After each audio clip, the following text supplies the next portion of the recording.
सुल्लू अभय और अंशु के साथ उनकी कार में बैठी थी। जो कुछ भी पार्टी में हुआ था उस सबसे सुल्लू बहुत ज्यादा परेशान थी। अभय सुल्लू से बात कर रहा था कि तभी राज की कॉल आई। सुल्लू ने राज से बात की और फोन कट किया कि तभी उसका फोन फिर से बज उठा। इस बार कॉल अनु की थी। सुल्लू को याद आया कि जब उसने अनु को कॉल की थी तब एक रिंग जाने के बाद कॉल कट हुई थी।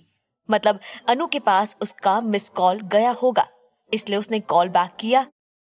सुल्लू ने कॉल उठाया तो अनु बोला, हेलो सुल्लू, कैसी है तू? क्या हुआ, तूने इतनी रात गए कॉल किया, वो भी मिस कॉल? मिस कॉल तो तू कभी नहीं करती है। सुल्लू ने जवाब दिया, नहीं नहीं, कोई टेंशन वाली बात नहीं है, बस तुम दोनों से बात करने का मन हुआ तो कॉल कर लिया, पर फिर याद आया कि तुम दोनों तो भोपाल में हो तो कॉल कट कर दी। मैंने सोचा तुम्हें वहां डिस्टर्ब नहीं करती। अनु ने हैरानी से कहा, तेरी तबीयत तो ठीक है ना सुल्लू?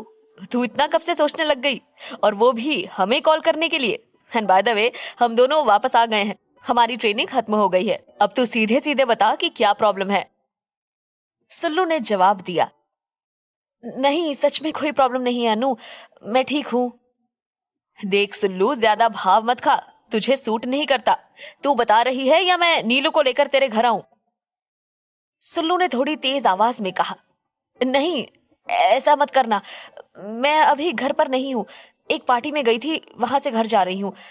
मैं कल तुम दोनों से मिलती हूँ ना, वैसे भी तुम दोनों से बहुत सारी बातें करनी है, बहुत कुछ बताना है। ये सुनकर अनु बोला, तो अभी आ जाना।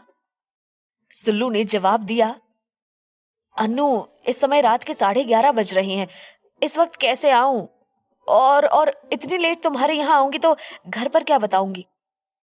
अनु कुछ सोचते हुए बोला, उसकी चिंता तू मत कर, मैं तेरे पापा से बात कर लूंगा। पहले ये बता कि तू है कहाँ, मैं तुझे वहीं लेने आता हूँ। सुल्लू बोली, नहीं मैं खुद ही तुम्हारे घर आती हूँ। अनु ने ओके बोला और कॉल कट कर दी। सुल्लू पहले से काफी रिलैक्स लग रही थी। अभय ने उससे पूछा, आप किसी और के घर जाने वाली है सुल्लू जी?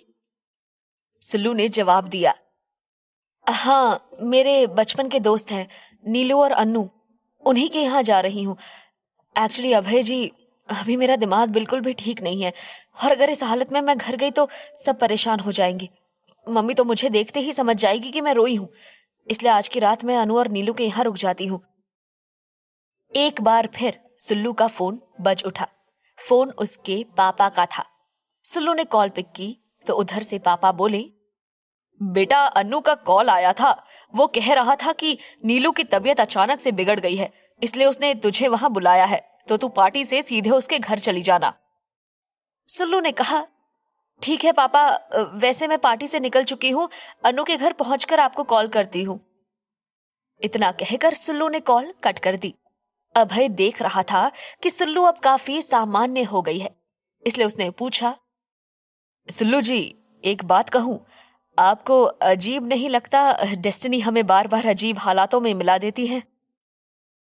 सुल्लू इस बात पर थोड़ा सा मुस्कुराई और बोली, ये तो पता नहीं अभय जी, मगर इतना जरूर कह सकती हूँ कि मुझे डेस्टिनी ने आपसे मिलाकर बहुत अच्छा किया।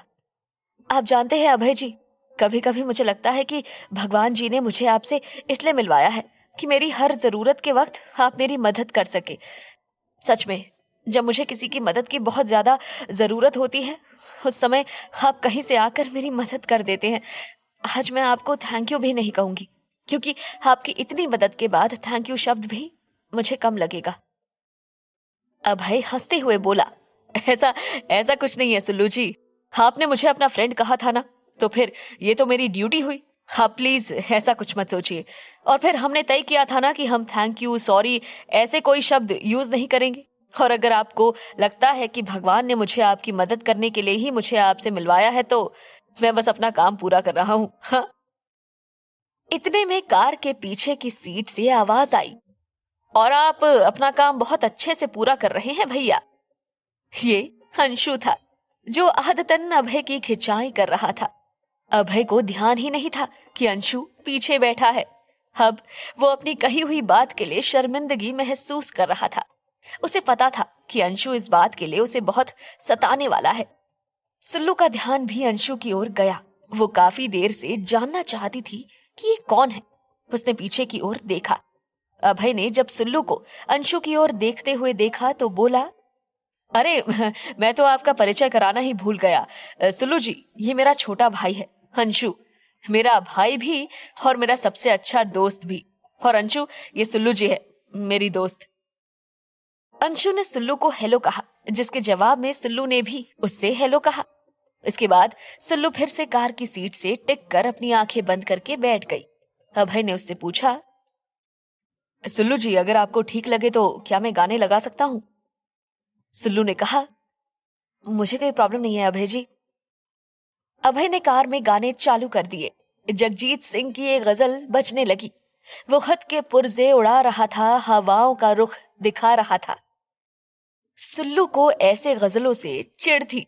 वो फास्ट म्यूजिक की शौकीन थी, पर आज उसे ये शांत गजल बहुत अच्छी लग रही थी। गाने सुनते सुनते वो लोग इंदौर शहर में एंटर हो गए। अब अभय ने सुल्लू से पूछा, बताइए सुल्लू जी, मैं आपको कहाँ छोड़ूं? सुल्लू ने नीलू का एड्रेस बता दिया। नीलू का घर और अभय का घर एक ही एरिया में था। अभय का घर पहले आता था और नीलू का बाद में।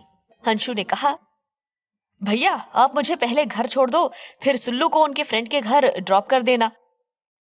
असल में अंशु अभय को सुल्लू के साथ अकेले में थोड़ा टाइम देना चाहता था। आज की सारी बातों से उसे इतना तो समझ आ गया था कि अभय सुल्लू को अच्छा लगता है और अंशु चाहता था कि ये बात आगे बढ़े। अभय ने अंशु की बात मानते हुए उसे अपने घर पर उतारा और फिर सुल्लू को लेकर नीलू के घर की ओर चल दिया।